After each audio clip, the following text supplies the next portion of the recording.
What's up, camera geeks, film nerds, community? Yeah. What's going on, guys? It's your boy, Bubba Stills, formerly known as Marcus, here to talk about something that I think will help some people out if you're finding yourself in this boat. If you guys are not new here, then you know that I run a YouTube channel full-time separately. And the reason that I'm making this video is because I was talking about some projects that I was doing for that channel, a couple documentary films that I was making, and I got some questions that I thought was interesting, and a couple questions that came through were in the same vein of like, how do you make these films? How do you do this? And I thought to myself, like, well, what's this? And then I realized, like, oh, this person is a beginner filmmaker or a beginner cinematographer, someone who didn't go to film school and doesn't have all the crazy, connections and inroads, and they're just like, I love cameras, I love cinematography. How do I make art? How do I make a film? And I thought to myself, like, oh, I am fairly qualified to speak on that subject because that's me, guys. I didn't go to film school. I wasn't that guy that was like making sports videos for his high school and doing like the yearbook photos and all that stuff. That wasn't me at all. I picked up a camera in my late 20s, fell in love with cinematography, wanted to make better videos for my main YouTube channel that I run, and didn't have money to hire anyone who knew what they were doing, so I had to learn. And through that process, I fell in love with cinematography and made some films. So this video today exists to talk through how do you source and create films or documentary films as a beginner. So let's just jump right into it. So I understand that there is an interesting landscape when it comes to like YouTube filmmaking and camera gear. You have guys that make camera videos, and that's cool, and it has its own place. You have guys that run studios, or they are filmmakers, and so they make films for companies, branded films, etc. And then they come onto YouTube to talk about those. And then you have guys who are somewhere in the middle. Would be like a Cam Mackey, who Cam does a third-party work. He does work for third-party corporations, and then he does kind of the camera review thing, and it's like a melting pot of all his work and expertise. And so the reason I bring that up is because when you go to YouTube and you try to figure out how do I make a film, it's hard a lot of the times because you have folks who are on either extreme. It's like, sorry, I don't totally need a Gerald Undone video talking about the most intricate pieces of this specific camera, but I also don't necessarily need a guy whose career and business is out there making films because I'm so far away from that. So what do you do? Well, let's talk about it here because I'm a weird in the middle, in the mix somehow. So look, guys, if I could give any advice on how do I make a film and what do I do with it, that was like my biggest question in the beginning was, okay, I want to make a film, but then what? So you kind of go down the film festival rabbit hole. You can do that. And I've done that. I've spent like the better part of 6 months planning and attempting to execute a film festival circuit run. And then through that process, I realized I don't need that. And why do I not need that? Because I have YouTube. So the first tip I would give you is, let me give you the tip and then I'll back up. So the first tip I would give you is make peace with the fact that you need to start a YouTube channel. I am here to tell you it's time for you to start a YouTube channel. And if that rubs you the wrong way, that's fine. Just hear what I'm saying, park it to the side in some part of your brain, and just chew on it when you get free time or downtime. But my overarching statement is that you should start a YouTube channel. And the why, well, the number one reason why is for distribution. For me, there's no reason to make a film other than maybe if you're making it for yourself, which for me, I think that's selfish. I think all art is made for someone else to enjoy. It's one thing to make a piece of art and be like, it's not there, I don't love it. Okay, I'm just going to hang that on my wall for me to see because I don't love it. Okay, I get that. But if you're a real artist, you want other people to have the benefit of consuming your art. And in order for someone else to see something, you have to get out of obscurity and you have to be seen. And in order to be seen, you have to have a distribution channel. So for me, YouTube is the distribution channel. And here towards the end of this, maybe not towards the end, but here in a second, I'll talk to you about distributing on YouTube. I've built and grown multiple YouTube channels. I've monetized multiple YouTube channels. It's not rocket science. It's actually very easy. Use this channel as an example. If you don't believe what I'm saying, just go look at my YouTube channel. This one, go look at my oldest video, sort oldest, look at it, look at the growth, see where I'm at. To monetize the YouTube channel, you need 1,000 subscribers and 4,000 watch hours concurrently in a 12-month period.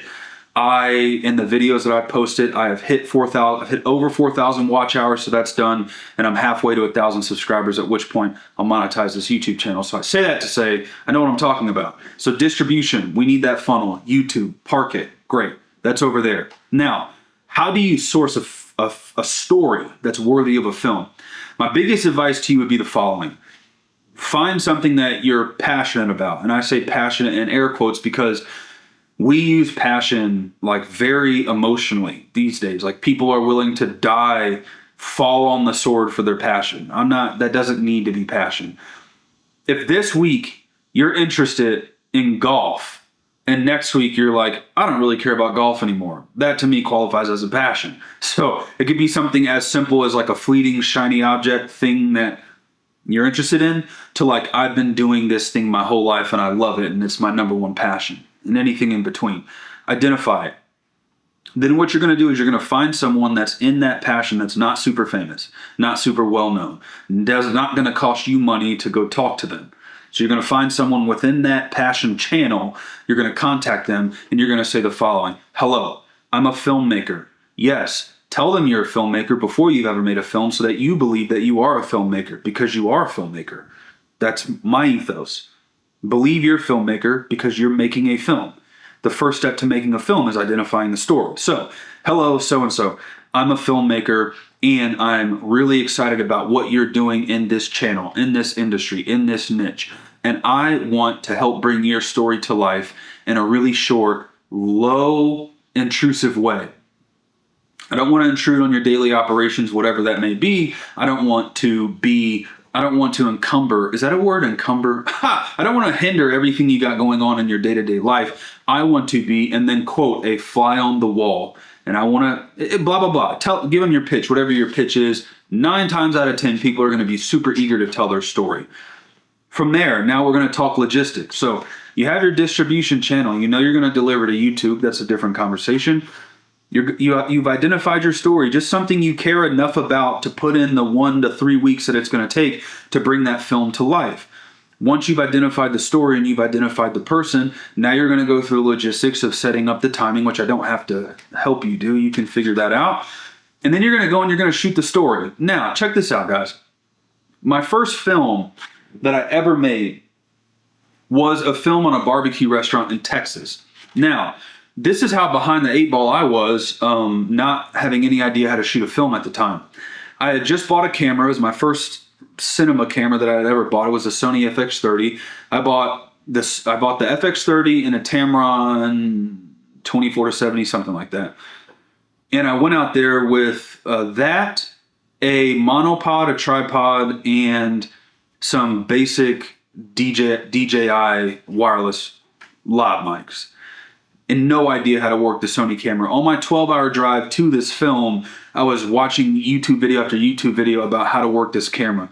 Prior to buying the camera, I was trying to learn filmmaking. So I was trying to learn lighting and motivated lighting and, shot selection and composition. I was trying to learn all these things. What I forgot to learn was the actual functions of the camera. So I was like driving out there realizing that, man, I'm going to shoot everything in the rule of thirds and I'm going to have, shoot from the shadow side. And like these are all the things I was going to do, but I didn't realize that how do I set the white balance in the FX30 and how do I, all the little things. I didn't even understand how to work the camera. So I'm telling you this because I got there and I just started fumbling through everything. And I shot this documentary. And it got done and I got back into the edit. It took me like a month and a half to edit it because I didn't know how to work DaVinci Resolve, so I had to learn DaVinci. I had to learn editing. I had to learn color grading. I had to learn sound mixing. So can you pick up what I'm saying now? I am moving us through all the things required to make a film that you're going to force yourself to learn by simply finding a story, shooting the project, bringing it back, not getting caught up in where am I going to deliver it. It's not going to go to a film festival. It's not going to go to Vimeo. You're not going to text it to a buddy. You're going to make a YouTube channel. If I could give you an advice on that, make the channel your name, if your name is available, and then deliver it to YouTube. Now, give you a little inspiration. That YouTube video I posted to a really small YouTube channel. At the time, it had a little less than 7,000 subscribers, which is not a lot. You can garner 7,000 subscribers in not a lot of time, if being a YouTuber is what you want to do. If you don't want to be a YouTuber, great. Still deliver to YouTube. That video, for a little motivation, I posted to a really tiny channel, got 235,000 views. It monetized the channel. It paid me over the course of the lifetime of the video about $2,000, which was enough to recoup my funds that it cost me to make that video. That's it. Now, here's the kicker, and here's where I'll end this.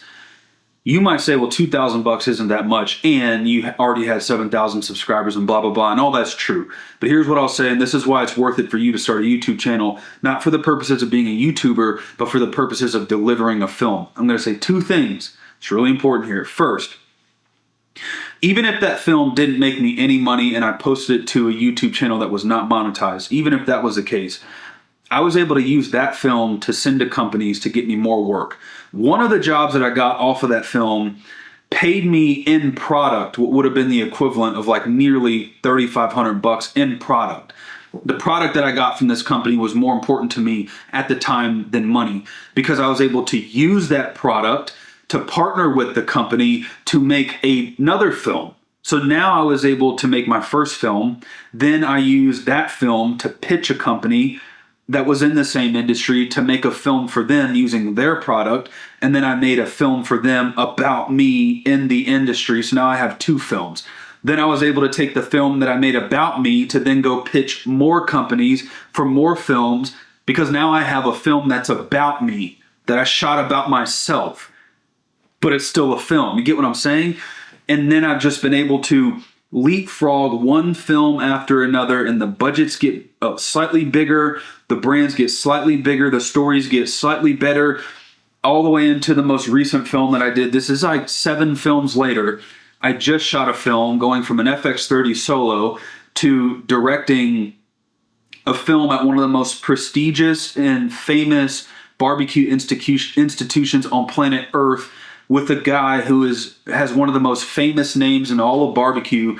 And I shot a story about him on a Sony Venice and an FX9 with gaffers and focus pullers and monitors, and a dedicated cinematographer who also co-directed the film with me. Like, it's blossomed into a real film that I could literally take to a festival if I wanted to and pick up some accolades if that's what I wanted.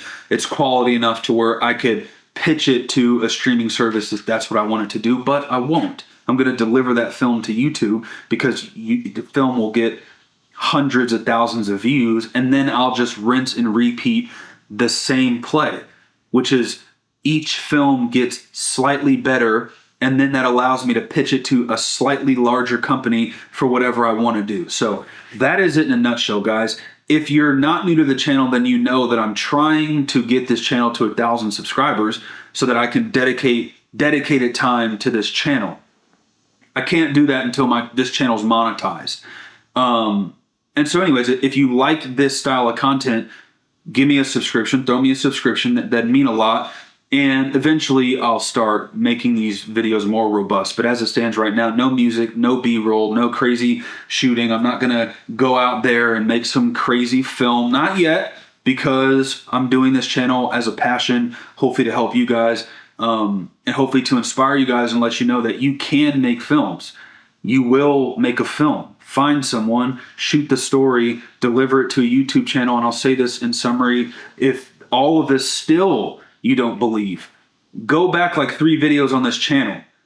That the very first film that I'm talking about, I posted to this channel. slightly edited because I couldn't post a carbon copy 1-for-1 of the original film, but I posted that film here. It was like my 3rd or 4th video. That video alone hit 20,000 views on a channel which at that time I had like 100 subscribers, maybe even less. I think maybe even less. I posted that video, it picked me up a couple hundred subscribers. That video alone almost got me to the 4,000 watch hours that you needed to monetize, and it got 20,000 views. And 20,000 views is like 50x what I would have ever gotten at a film festival or anything else. So YouTube is a great platform to distribute your films, and then all you do is just start stacking one story after another, and before you know it, you have like 10 films over the span of 24 months on a YouTube channel that's just growing organically. Maybe it pays, maybe it doesn't, but then you can use that portfolio to pitch brands that will pay for you to make a project for them, like this one over there. That's what they'll say. They've literally said this to me. Hey, that project that you did there, we want you to do that for us. And then you do it, and there you go. So I hope that was helpful. That's what I got for you today. Subscribe if you want to show love, and I'll see you guys in the next video. Bubba Stills, over and out.